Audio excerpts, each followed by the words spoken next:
कस्तो हल्ला गर्छ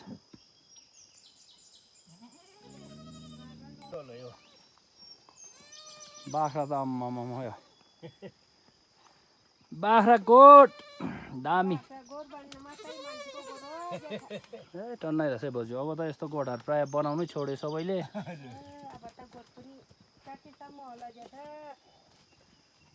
बजुको फोन आयो हेलो ल ल भैँसी हाम्रो भैँसीहरू पनि काठमाडौँ सबै खिचेर लानु भैँसी राम्रो अब हाम्रो त भैँसी छैन बजु अब अनि भैँसी कतिवटा हो बाजे गाई पनि रहेछ आमा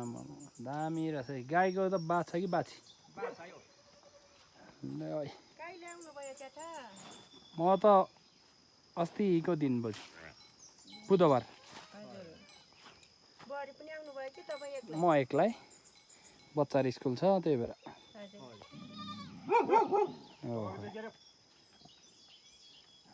ल फोटो के पकाउनु भयो बजु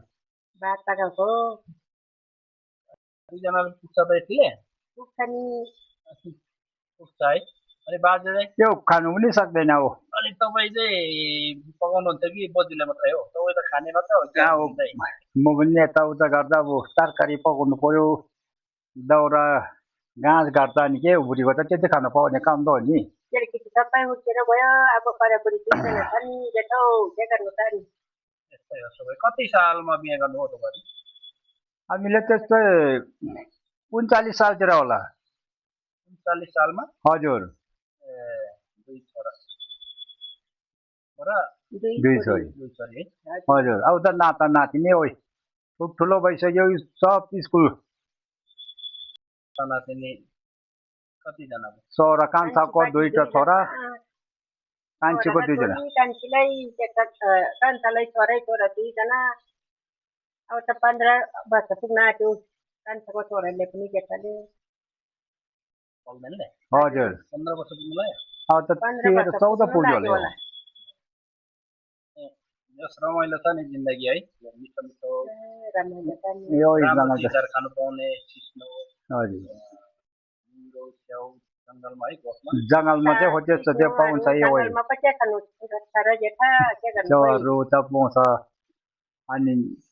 जंगलमा त के सिस्नोहरु सागसब्जीहरु त अहिले त खाँचो छैन हो जेठा तपाईको पछाडीको त्यो के हो त्यस्तो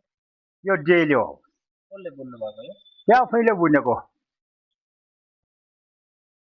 बुन्न चाहिँ कसरी सिक्नु पर्यो यो त्यतिकै हो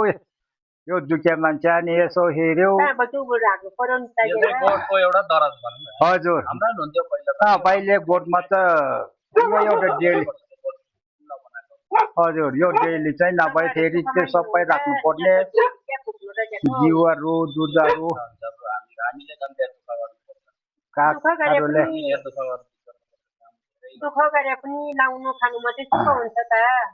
परिवार यस्तो कहिले खानु पनि पाउँछ कहिले भकुसिता खानु पनि पाउँदैन पानी झरी हुँदा चाहिँ गाह्रो है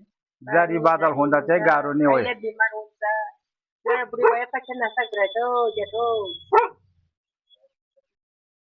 रमाइलो छ नि यो पेसा गर्नलाई काममा त खुसी नै होला नि तपाईहरु हजुर अब के गर्नु त यो उहिलेदेखि जागिर छैन के छैन अनि यसो अलिअलि बस्यो पाल्यो बोका पाठाहरू बेच्यो बाछाहरू बेच्यो खायो बस्यो जिन्दगी बिताउनु त हो भैँसी त डेढ छैन सबै बेचेर खाइसक्यो अब त एक दोहोरो मात्रै चाहिँ हो 3-4 मात्रै हो गाई गोरु 4-5 छ हो जेठौ बाख्रा 12-13 छ अस्ति बोका 3 बेच्यो पाठाहरू त बेच्दै खाँदै कहिले आउनु भएको काकै दाइ छिटै आउनु भएको अब त हजुर प्रसिद्धले